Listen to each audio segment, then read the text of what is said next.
राधा स्वामी, राधा स्वामी दयाल की दया, राधा स्वामी सहाय, राधा स्वामी। प्यारे सत्संगी भाइयों बहनों, वाणी में सबसे पहले सार वचन की वाणी का शब्द था, गीत नहीं था। वो अनसमझों को समझ में भी नहीं आएगा कि शब्द क्या है। पढ़े लिखे कहेंगे शब्द तो अक्षर ज्ञान होता है लिखने का, शब्द अक्षर ज्ञान नहीं है। शब्द वो सत्ता है जिससे सारा संसार रचा गया, सारी सृष्टि, जितना ब्रह्मांड में हमें सब कुछ दिखाई देता है वो उस पैदाइश शब्द की है। जब वो शब्द प्रकट हुआ तभी तो नाम रखे गए हैं। शब्द गुप्त था तो अनाम था, उसका नाम ही नहीं था। सार वचन की वाणी में ही आता है कि शब्द प्रगट जब धरिया नाम, शब्द गुप्त जब रहा अनाम। लेकिन यहां शब्द का और मन से मैंने क्या जोड़ लगाया कि उसने कही थी ने कि गुरु मेरे जान प्राण दे दिया शब्द का ज्ञान। वो शब्द का ज्ञान हृदय में टिकता है जाकर, वो हृदय की सफाई करने की दवा शब्द है। उस शब्द को लेके, उस शब्द की कमाई जो करता है तो उसके हृदय में जो हमारी बुरी भावनाएं हैं, बुरे ख्यालात विचार हैं, उसमें जितनी भी जो पाप कर्म में फंसाने वाली सोच विचार हैं वो सब के सब उससे सफा होते हैं। और उसको शब्द को ठहराने के लिए पवित्रता की जरूरत है। वो ऐसी वैसी जगह में नहीं रुक सकता, गंदे मंदे मन में नहीं समा सकता। कहने का मतलब जिनके हृदय पवित्र नहीं है, जिनके ख्याल पवित्र नहीं है, उनके अंदर वो शब्द नहीं ठहर पाएगा। उस शब्द को हृदय के अंदर बैठाने के लिए हृदय की शुद्धता और पवित्रता की आवश्यकता है। उसको जब शुद्ध करोगे, वो जब पवित्र हो जाएगा तो उसमें शब्द ठहर सकता है। इसीलिए वाणी में बताया गया कि कोई पानी को पूजता रहा, कोई पत्थर में पूजता रहा, कोई इन बाहर की चीजों में जो अटकता रहा और उनमें भ्रमों में पड़ के वो उसे ठोर ठिकाने नहीं लग सका। अब विचार ये करना चाहिए कि जो इंसान इस पवित्र चीज को, हृदय से पवित्र कोई मंदिर मस्जिद गुरुद्वारा नहीं है,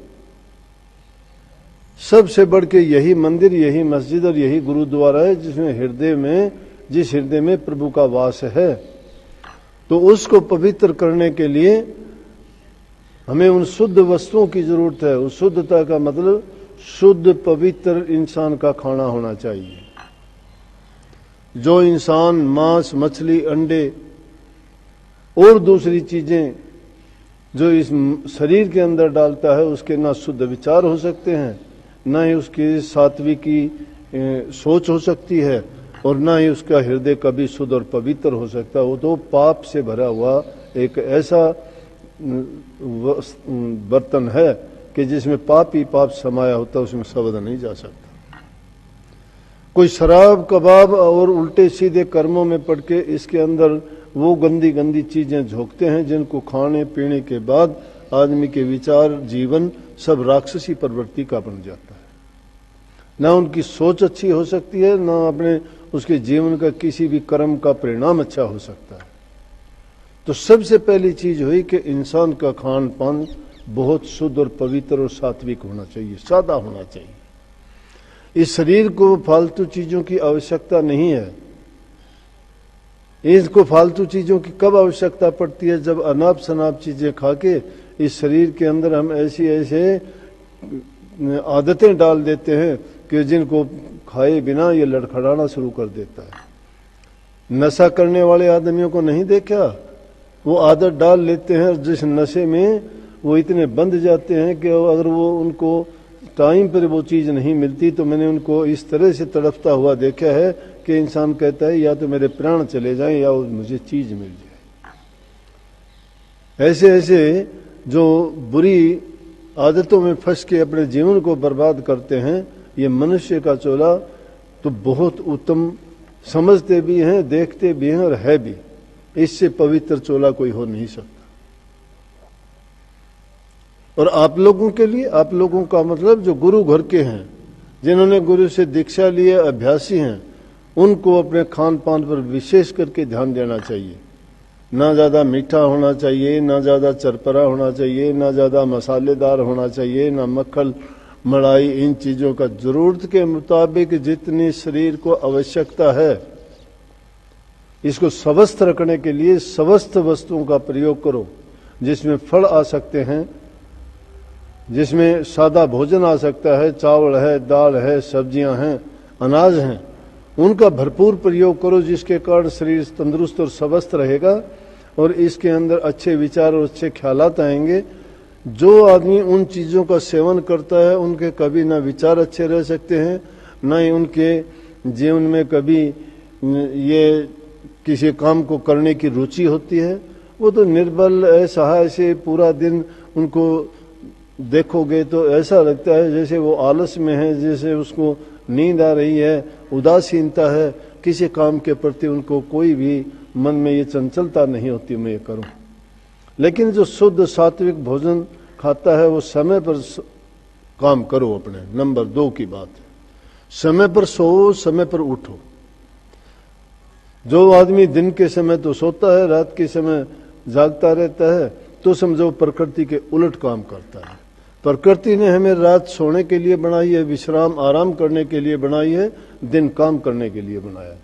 दिन के समय में काम करो, रात के समय में सोने का समय, समय पर सो, समय पर उठो, तो आप मैं कहता हूं कि इतना तंदुरुस्त रहोगे, स्वस्थ रहोगे और किसी आप प्रसन्न चित्त भी रहोगे।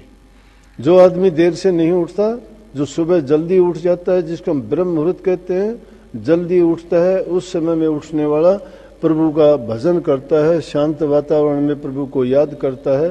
क्योंकि हर इंसान कोई भी काम करने से पहले उस प्रभु का नाम लेता है, चाहे वो नास्तिक भी क्यों ना हो, फिर भी उसको ख्याल आता है कि मालिक मुझे ठीक ठाक रखना, मुझे ये देना, मुझे वो देना। क्यों मन्नत मांगता रहता है, इंसान की जरूरत है। लेकिन प्रभु की भक्ति करने वाला उस वातावरण में उठता है तो सबसे पहले अपने इष्ट को, गुरु को, परमात्मा को या गुरु के द्वारा दर्शाए गए और बताए गए नाम को याद करता है।